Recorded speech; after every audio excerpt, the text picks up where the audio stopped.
Hello friends, हम लोग BPSC TRE exam के लिए हिस्ट्री की एससीईआरटी बुक पढ़ रहे हैं जो बिहार बोर्ड में चलता है।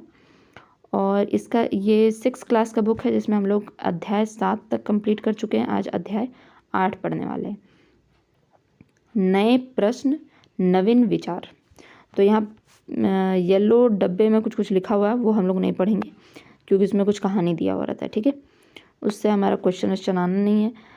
चलिए आगे देखते हैं। बच्चों, जैसा कि आपने अध्याय 6 एवं 7 में पढ़ा कि उत्तर वैदिक काल 1000 से 600 ईस्वी पूर्व से लोहे का प्रचलन काफ़ी बढ़ गया था। तो उत्तर वैदिक काल जो था उसमें लोहे का प्रचलन काफ़ी बढ़ गया था, याद रखिएगा। इससे कृषि क्षेत्र का विस्तार हुआ और कृषि उत्पादन में वृद्धि हुई। लौह उपकरण के बढ़ते प्रयोग ने समूची अर्थव्यवस्था को प्रभावित किया। इसी के आधार पर समाज में अलग अलग व्यवसाय, व्यापार, वाणिज्य, सिक्कों का प्रचलन एवं नगरों का उदय हुआ। ठीक है, तो जो लोहे का प्रचलन काफ़ी बढ़ गया था, इससे कृषि क्षेत्र का विस्तार हुआ, कृषि उत्पादन में वृद्धि हुई और जो लोहे का उपकरण बहुत सारा बनने लगा था, इससे अर्थव्यवस्था को काफ़ी प्रभावित यह अर्थव्यवस्था को काफ़ी प्रभावित किया। बहुत तरह के व्यापार, व्यवसाय, वाणिज्य, सिक्कों का प्रचलन एवं नगरों का उदय हुआ। उत्तर वैदिक काल से वर्ण व्यवस्था और भी जटिल होती जा रही थी। तो हम लोग अगर वैदिक काल देखेंगे तो जो पूर्व वैदिक काल था उसमें वर्ण व्यवस्था बहुत ज़्यादा जटिल नहीं थी, लेकिन उत्तर वैदिक काल में बहुत ज़्यादा जटिल होने लगा था। प्रारंभ में यह व्यवस्था कर्म पर आधारित था, बाद में यह क्या हुआ, जन पर आधारित हो गया। पहले कर्म के आधार पे यह होता था, लेकिन अब जन पे आधारित हो गया था कि अगर वैश्य का बच्चा है तो वैश्य ही रहेगा, शूद्र का बच्चा है तो शूद्र ही रहेगा। ब्राह्मण, क्षत्रिय, वैश्य और शूद्र में ब्राह्मण एवं क्षत्रिय समाज के सबसे प्रभावशाली वर्ण थे। सूद, कर्ज, नगरों, नागरिक जीवन को ब्राह्मण ग्रंथ घृणा एवं तिरस्कार की दृष्टि से देखते थे। इसमें ब्राह्मणों की स्थिति सबसे अच्छी थी। क्षत्रिय सुविधा प्राप्त वर्ण होने के बावजूद ब्राह्मणों से नीचे थे। क्षत्रिय सुविधा प्राप्त वर्ण होने के बावजूद ब्राह्मणों से नीचे थे।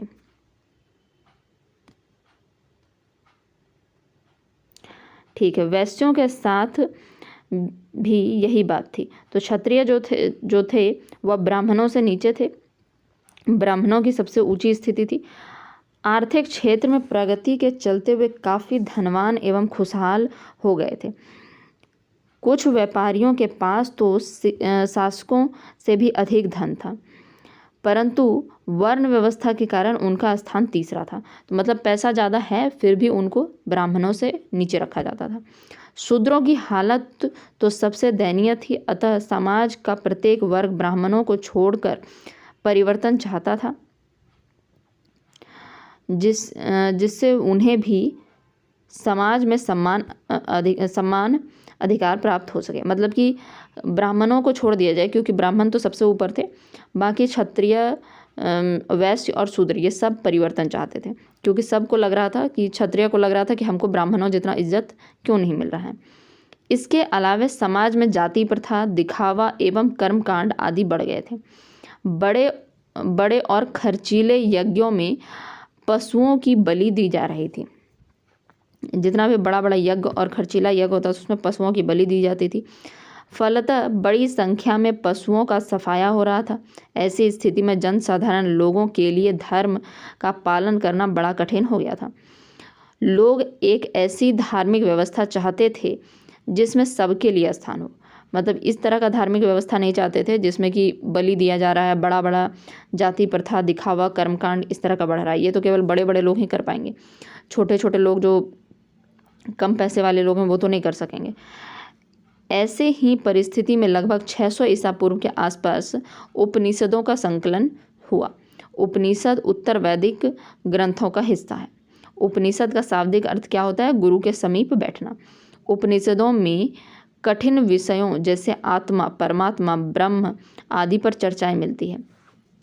प्रायः ये चर्चाएं वर्तमान वार्तालाप समान प्रायः यह चर्चाएं समान वार्तालाप के रूप में मिलती है, जैसे पिता पुत्र, पत्नी पति, ब्राह्मण क्षत्रिय, गुरु शिष्य एवं जनसाधारण के बीच वार्तालाप।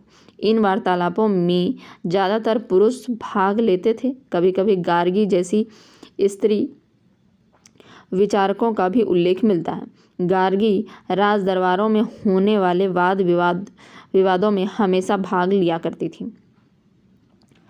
तो यह याद रखिएगा कि 600 ईसा पूर्व क्या हुआ था, उपनिषदों का संकलन शुरू हो गया था। उपनिषदों का शाब्दिक अर्थ क्या होता है, गुरु के समीप बैठना, और इसमें आत्मा, परमात्मा, ब्रह्म, इन सब पे चर्चाएं मिलती है। कैसे, वार्तालाप के रूप में, ठीक है।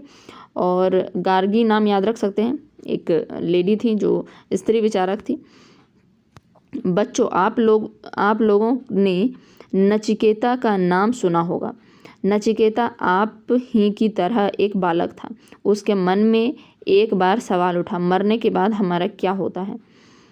उसे पता चला कि यमराज ही मृत्यु के देवता हैं, अतः उन्हीं से यह सवाल करना चाहिए।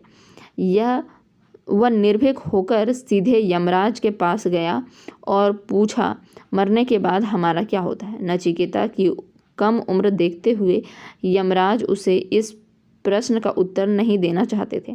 इस प्रश्न के बदले मैं तुम्हें सोना दूंगा, चांदी दूंगा, गाय दूंगा, मगर तुम इस प्रश्न को न पूछो।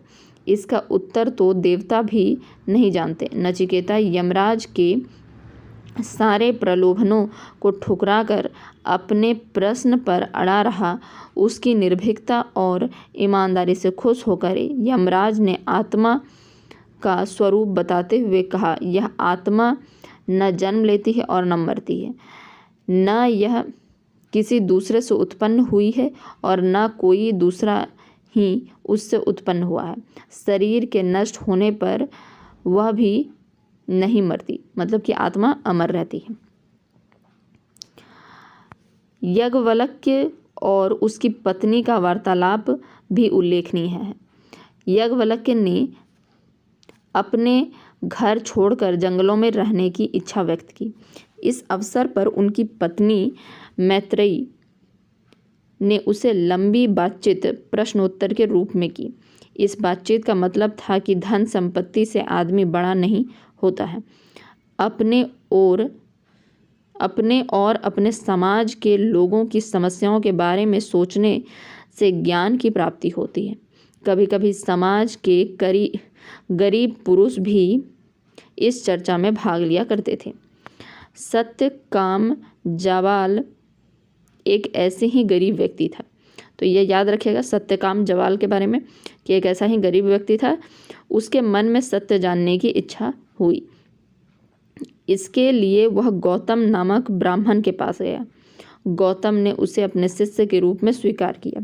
आगे चलकर सत्यकाम जावाल अपने समय के प्रसिद्ध विचारक बन गए। तो एक दो नाम जो है वो याद रखिएगा। पहले तो यह नचिकेता और यम का नाम याद रखिएगा। याज्ञवल्क्य और उसकी पत्नी जो है मैत्रेयी, उसका नाम याद रखिएगा।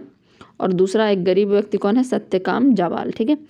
इस प्रकार 6ठी शताब्दी ईसा पूर्व में जिस समय जनसाधारण में धर्म के प्रति लगाव कम होता जा रहा था, तत्कालीन समाज में कर्मकांडों की प्रधानता बढ़ती जा रही थी। उपनिषदों की शिक्षा ने लोगों को नए ढंग से सोचने और एवं विचार करने का रास्ता दिखाया। ऐसी ही परिस्थिति में कुछ विचारकों ने समाज में फैली बुराइयों का विरोध कर नए विचारों और सिद्धांतों को लोगों के सामने रखा। इन विचारकों में गौतम बुद्ध तथा महावीर प्रमुख थे। बुद्ध का जन्म 563 ईसा पूर्व नेपाल के तराई में स्थित कपिलवस्तु के लुम्बिनी वन में हुआ था। इनके पिता का नाम सुद्धोदन तथा माता का नाम महामाया था। बुद्ध का जन्म 563 ईसा पूर्व नेपाल की तराई में कपिलवस्तु के लुम्बिनी वन में हुआ था। याद रखिएगा 563 ईसा पूर्व नेपाल के तराई में स्थित कपिलवस्तु के लुम्बिनी वन में हुआ था। पिता का नाम क्या था, सुद्धोदन, और माता का नाम महामाया था। उसके बचपन का नाम सिद्धार्थ था। सिद्धार्थ बचपन से ही चिंतनशील थे। अन्य बालकों की तरह खेल कूद में उनकी रुचि नहीं थी। वे प्रायः एकांत में बैठकर जीवन मरण की गंभीर समस्याओं पर विचार किया करते थे। आगे चलकर यशोधरा से उनका विवाह हुआ। उनका एक पुत्र हुआ जिसका नाम राहुल था। सिद्धार्थ ने अपने चारों ओर लोगों को कष्ट में पाया। अपने प्रारंभिक जीवन काल में बुद्ध ने अलग अलग दुखों से पीड़ित लोगों को, जैसे रोगी को, बूढ़े व्यक्ति को, मृतक की अर्थी को एवं एक सन्यासी को देखा। इन दृश्यों को देखने के बाद उनके मन में कई प्रश्न उठे। आदमी बूढ़ा क्यों होता है, उसकी मृत्यु क्यों होती है आदि। उन्होंने सोचा संसार के सभी सुख बेकार और कम समय के लिए हैं। अंततः अपने प्रश्नों के उत्तर पाने के लिए एक रात अपने प्रिय घोड़े पर सवार होकर घर से निकल पड़े। तो यह याद रखिएगा, किन 4 लोगों को देखा था? तो एक रोगी को देखा था, बूढ़ा व्यक्ति को देखा था, मृतक को देखा था, मृतक की अर्थी, और सन्यासी को देखा था। ठीक है। और 563 ईसा पूर्व में वह पैदा हुए थे। नेपाल के तराई रीजन में कपिल वस्तु के लुम्बिनी वन में हुए थे। ठीक है। उनके पिता का नाम सुद्धोधन था, माता का नाम महामाया था। बचपन का नाम सिद्धार्थ, शादी हुआ यशोधरा नाम की मतलब की लड़की से, और पुत्र का नाम राहुल था। ठीक है। चलिए आगे देखते हैं। किसी असहाय और दुखी व्यक्ति को देखकर आप क्या सोचते हैं? सिद्धार्थ ने अनेक आचार्यों से शिक्षा ग्रहण की, किंतु उन्हें संतोष नहीं हुआ। इसके बाद उन्होंने 6 वर्षों तक कठोर तपस्या की और अंत में अन्न जल सब त्याग दिया। इसी समय गाने वाली स्त्रियों से उन्हें ये शब्द सुने, अपने वीणा के तार को इतना मत कसो कि वो टूट जाए, और इतना ढीला मत करो कि वह संगीत ही न निकाल सके। तो बहुत कठोर तपस्या उन्होंने की, अंत में अन्न जल सब कुछ त्याग दिया। उस समय एक गाने वाली स्त्रियों से उन्होंने क्या सुना कि अपने वीणा की जो तार है उसको बहुत ज़्यादा भी मत कसो और बहुत ढीला भी मत रखो, अर्थात परिस्थिति के अनुसार ही जीवन जीने की कोशिश करनी चाहिए। सिद्धार्थ ने यह सुनकर मध्यम मार्ग को ही ठीक समझा। गया के पास बोध गया में एक पीपल वृक्ष के नीचे उन्होंने अपने प्रश्नों का उत्तर मिला, जिसके कारण उन्होंने घर छोड़ा था, अर्थात उन्हें सत्य का ज्ञान मिला। ज्ञान की प्राप्ति के बाद उन्हें बुद्ध कहा जाने लगा और उनके शिष्य बौद्ध कहलाए। महात्मा बुद्ध ने अपना पहला उपदेश सारनाथ में दिया। याद रखिएगा कि उन्होंने अपना पहला उपदेश कहाँ दिया था? सारनाथ में। बाकी तो आपको पता ही होगा कि बोध गया में पीपल वृक्ष के नीचे उन्हें मतलब वह तपस्या कर रहे थे। तो पहला उपदेश कहाँ दिया? सारनाथ में। यह घटना धर्म चक्र प्रवर्तन कहलाता है। इस घटना को यादगार बनाने के लिए बाद में सम्राट अशोक ने अशोक के बारे में आप विस्तृत रूप से अगले अध्याय में पढ़ेंगे। तो सम्राट अशोक ने क्या किया था? सारनाथ में एक विशाल स्तूप का निर्माण करवाया था। इस मतलब पहला उपदेश जहाँ सारनाथ में दिया था उसको यादगार बनाने के लिए वहाँ पर एक विशाल स्तूप का निर्माण किया था। ये स्तूप है। ठीक है। उसके बाद बुद्ध ने मगध, वैशाली और भारत के अन्य जगहों पर घूम कर अपने उपदेशों को लोगों के सामने रखे। शीघ्र ही उनका बौद्ध धर्म लोकप्रिय हो गया। 80 वर्ष की आयु में 483, जन्म कब लिए थे? 563 में, और 483 ईसा पूर्व में कुशीनगर, गोरखपुर में उनकी मृत्यु हो गई। तो गोरखपुर यूपी में है और कुशीनगर वहीं पर गोरखपुर यूपी में, कुशीनगर में उनकी मृत्यु हो गई। मगध के राजा बिंबिसार उनके प्रमुख अनुयायी बने। तो याद रखिएगा, एक तो अशोक थे ही, उसके बाद मगध के राजा बिंबिसार उनके प्रमुख अनुयायी बने।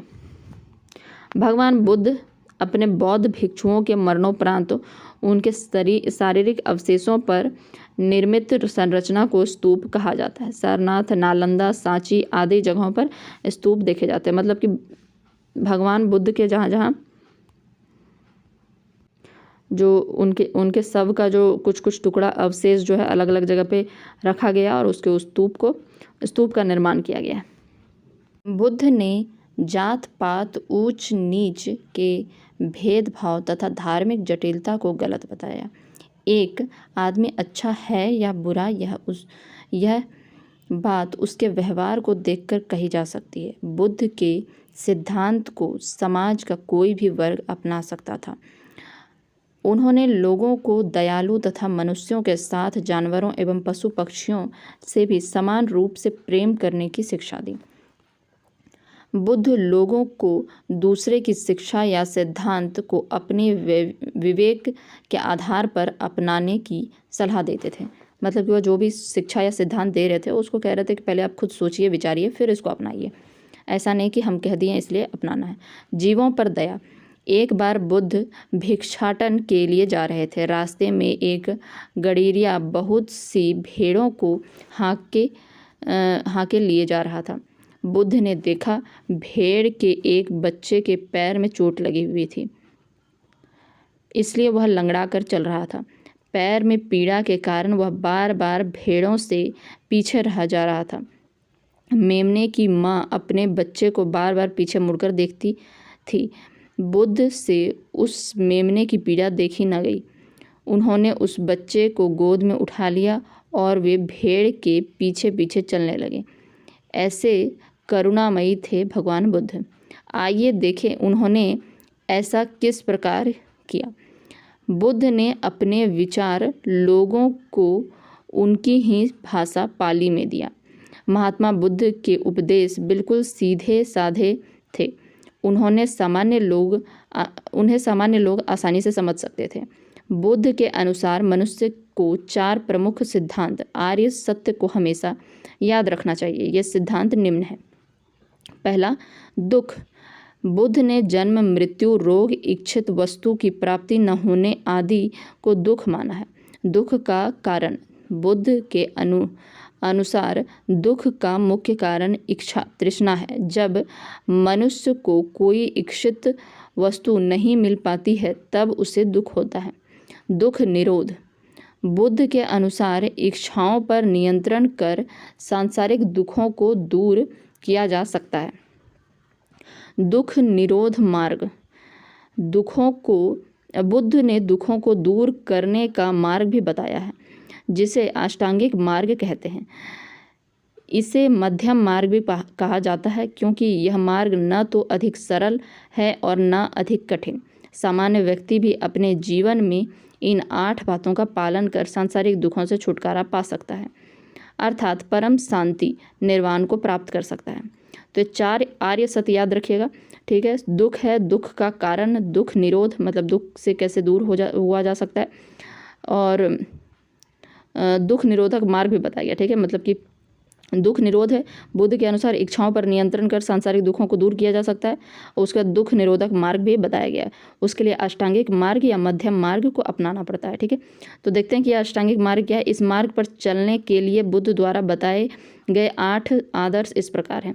सम्यक दृष्टि यानी शुद्ध दृष्टि, सत्य असत्य, पाप पुण्य, अच्छा बुरा आदि को अच्छे ढंग से समझना। सम्यक संकल्प, इच्छा और हिंसा से मुक्त विचार सम्यक संकल्प कहलाते हैं। सम्यक वाणी, अपनी वाणी में मनुष्य को विनम्र होना चाहिए। सम्यक कर्म, व्यक्ति को अपने जीवन में अच्छे व सही कार्य करने चाहिए। सम्यक आजीव, जीवन यापन हेतु सही साधनों का प्रयोग करना चाहिए। हमें झूठ एवं गलत तरीकों से धन नहीं कमाना चाहिए। सम्यक व्यायाम, सही तथा ज्ञान युक्त मन से बुरी भावनाओं को दूर रखने का प्रयास। सम्यक चरित्र, मनुष्य को अच्छे आचरण एवं अच्छी बातों का जीवन में बार बार प्रयोग करना चाहिए। सम्यक समाधि, किसी विषय पर एकाग्रचित्त होकर विचार विमर्श करना।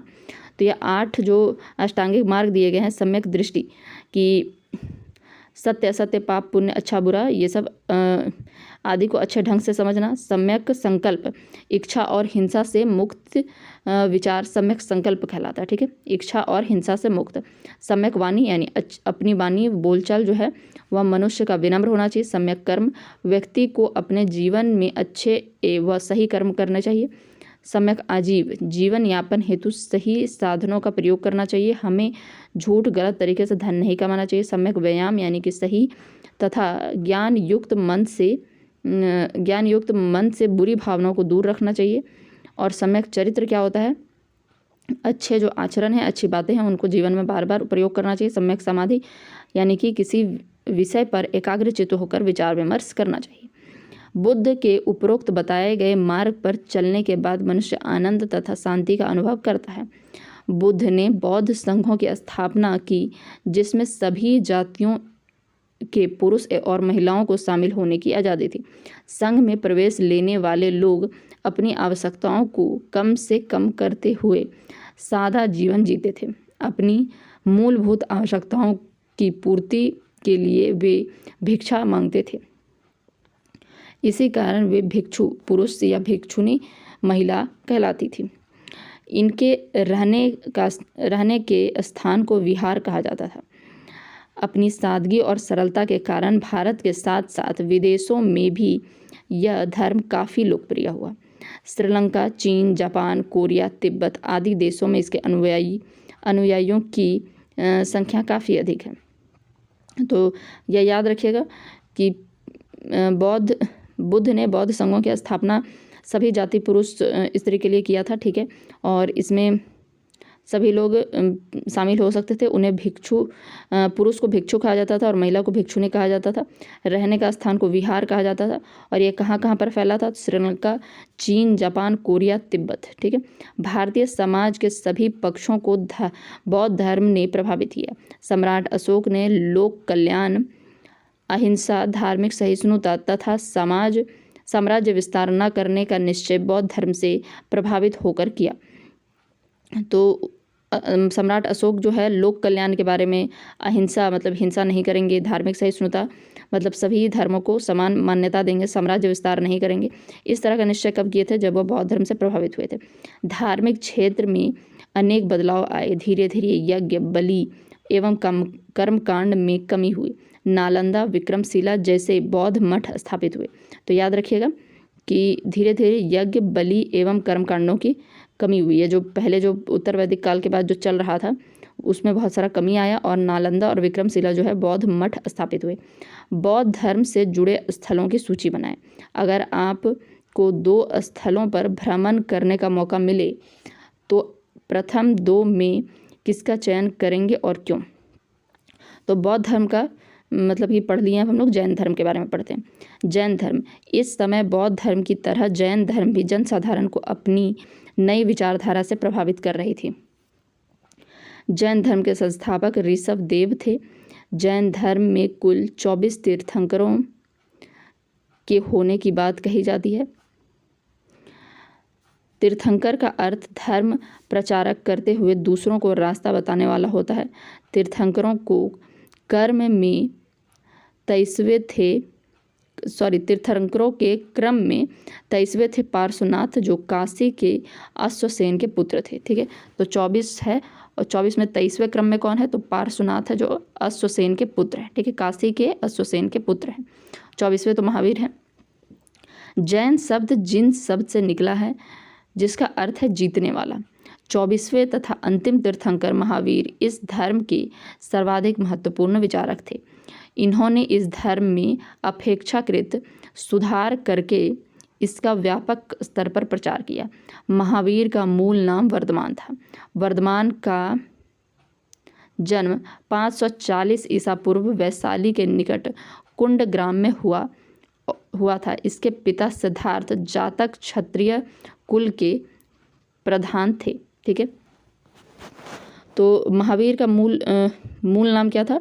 वर्धमान था। और वर्धमान का जन्म कब हुआ था? तो 540 ईसा पूर्व वैशाली के निकट कुंड ग्राम में हुआ था, याद रखिएगा। और बुद्ध का भी याद रखिएगा, 563 ईसा पूर्व, ठीक है। इनका 540 ईसा पूर्व कुंड ग्राम में हुआ था। इनके पिता का नाम क्या था? सिद्धार्थ था। और गौतम बुद्ध के बचपन का नाम क्या था? सिद्धार्थ था। दोनों में कन्फ्यूज नहीं होना। सिद्धार्थ जातक क्षत्रिय कुल के प्रधान थे, ठीक है। तो ये क्षत्रिय कुल के प्रधान थे। इनकी माता त्रिशला वैशाली की लिच्छवी की राजकुमारी थी। लिच्छवी के बारे में हम लोग पढ़े थे, तो उसी के वहीं की राजकुमारी थी। त्रिशला नाम था, ठीक है। वैशाली की लिच्छवी की राजकुमारी थी। लिच्छवी राज्य का गणराज्य पता करें तो यह वज्जी संघ का ही एक राज्य था, ठीक है, लिच्छवी। वर्धमान का विवाह यशोदा नाम की राजकुमारी से हुआ था। ठीक है, उनका गौतम बुद्ध का जो शादी हुआ था वह किनसे हुआ था? यशोधरा से। वर्धमान का विवाह यशोदा से हुआ है। ठीक है, दोनों में कन्फ्यूज़ नहीं होना है, काफ़ी समानताएं हैं पर कन्फ्यूज़ नहीं होना है। यशोदा नामक राजकुमारी से हुआ था। 30 वर्ष की उम्र में वर्धमान ने राजमहल की सारी सुख सुविधाओं को त्याग कर घर छोड़ दिया और जंगल में रहने लगे। 12 वर्ष की कठोर तपस्या के बाद उन्हें ज्ञान कैवल्य की प्राप्ति हुई। महात्मा बुद्ध एवं भगवान महावीर के प्रारंभिक जीवन में आप क्या समानताएं पाते हैं? चर्चा कीजिए। ज्ञान प्राप्ति के बाद वे महावीर कहलाए।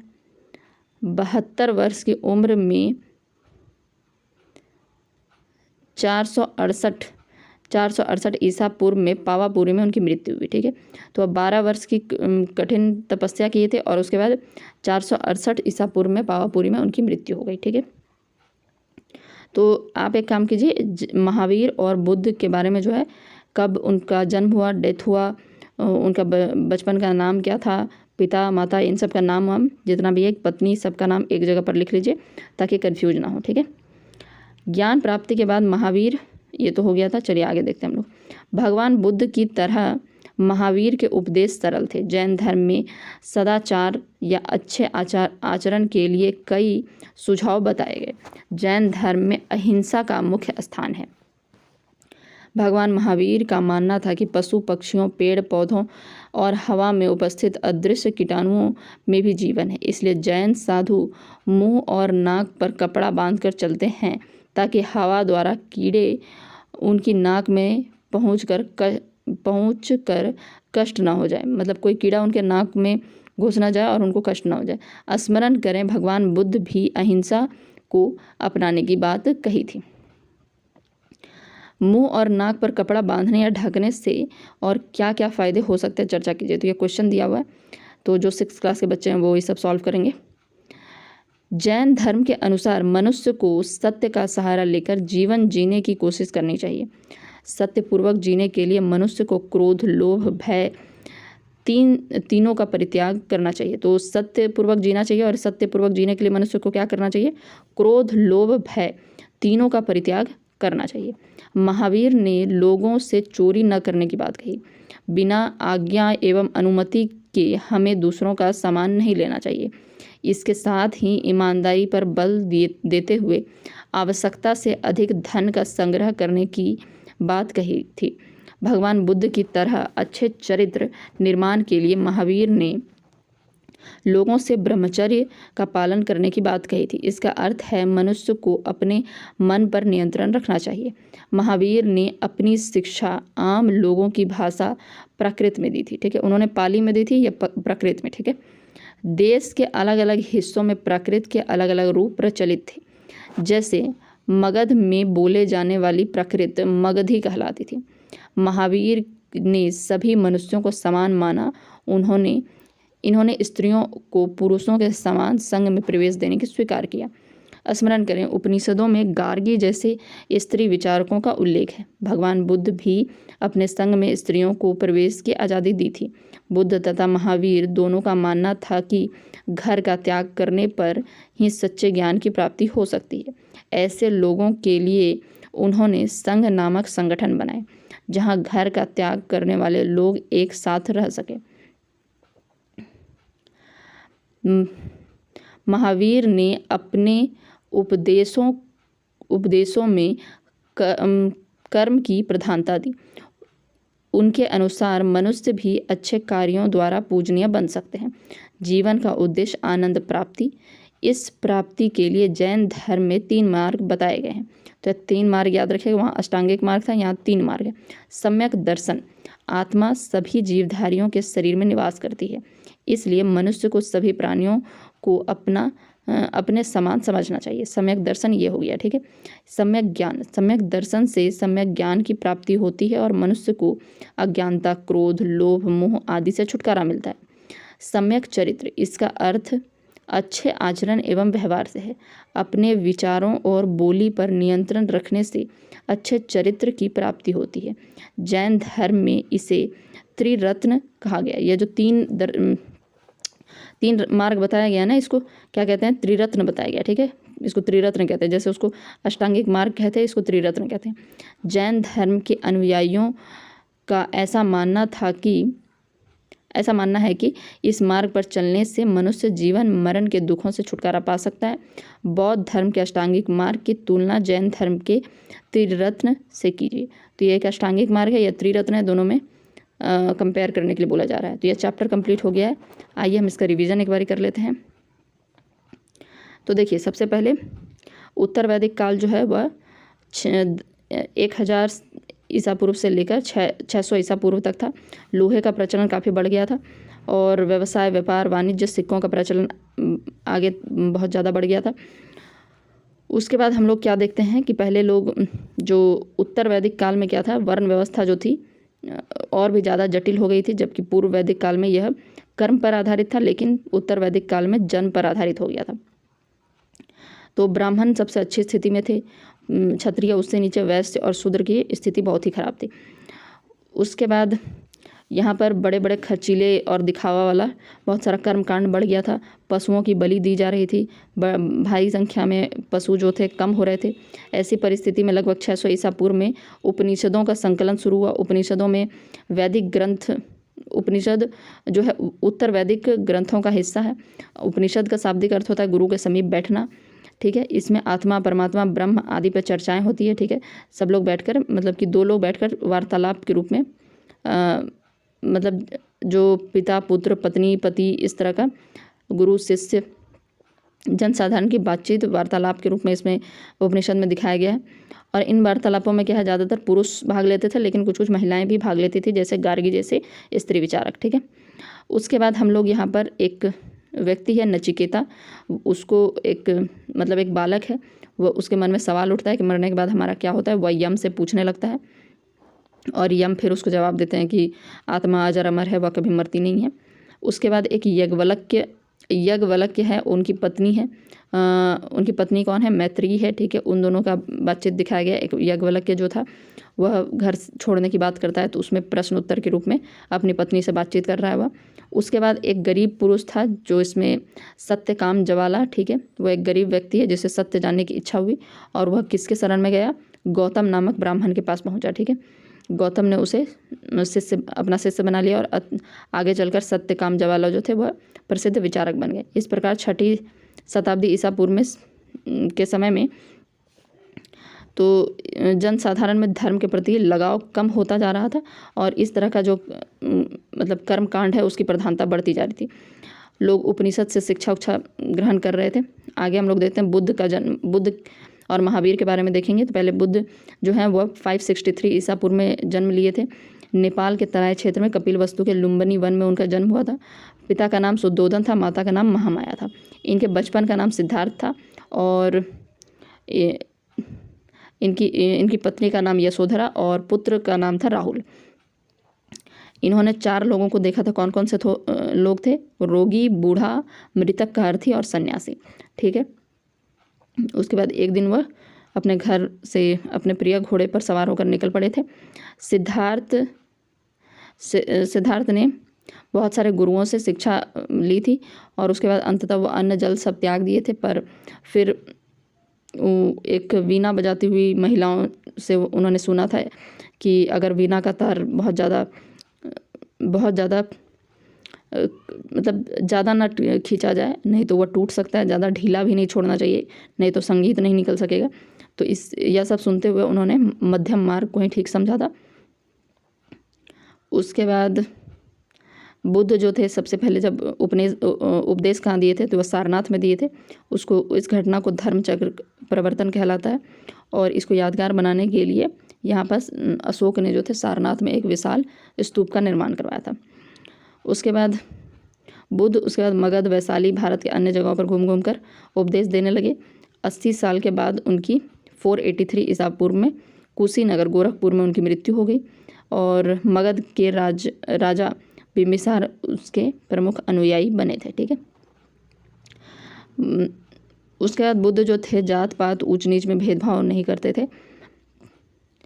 सभी मनुष्यों के साथ साथ जानवरों, पशु पक्षियों को भी समान रूप से प्रेम करने की शिक्षा देते थे। उसके बाद उनका जो 4 4 विचार था, ठीक है। तो यहाँ पर देखते हैं 4 प्रमुख सिद्धांत थे, उनको आर्य सत्य कहते हैं। पहला क्या है, दुख है, ठीक है।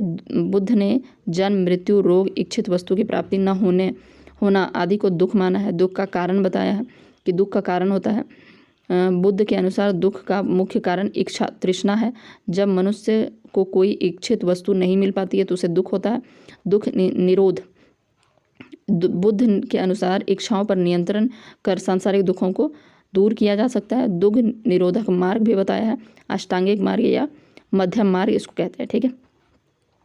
तो अष्टांगिक मार्ग क्या है, सम्यक दृष्टि, सत्य असत्य, पाप पुण्य, अच्छा बुरा आदि को अच्छे ढंग से समझना। सम्यक संकल्प, इच्छा और हिंसा से मुक्त विचार सम्यक संकल्प कहलाता है। सम्यक वाणी, अपनी बोलचाल मनुष्यों को विनम्र होनी चाहिए। कर्म, सम्यक कर्म क्या है, व्यक्ति को अपने जीवन में अच्छे और सही कार्य करने चाहिए। सम्यक आजीव, जीवन यापन हेतु सही साधनों का प्रयोग करना चाहिए। हमें झूठ और गलत तरीके से धन नहीं कमाना चाहिए। सम्यक व्यायाम क्या होता है, सही तथा ज्ञान युक्त मन से बुरी भावनाओं को दूर रखने का प्रयास। सम्यक चरित्र, मनुष्य को अच्छे आचरण एवं अच्छी बातों का जीवन में बार बार प्रयोग करना चाहिए। सम्यक समाधि, किसी विषय पर एकाग्रचित होकर विचार विमर्श करना चाहिए। बुद्ध के उपरोक्त बताए गए जितने भी मार्ग हैं उससे मनुष्य जो है आनंद और शांति का अनुभव कर सकता है। बुद्ध जो थे उसमें सभी महिला पुरुष सभी शामिल हो सकते थे। पुरुष को भिक्षु कहा जाता था और महिलाओं को भिक्षुनी कहा जाता था। वह जहाँ रहते थे उनको विहार कहा जाता था।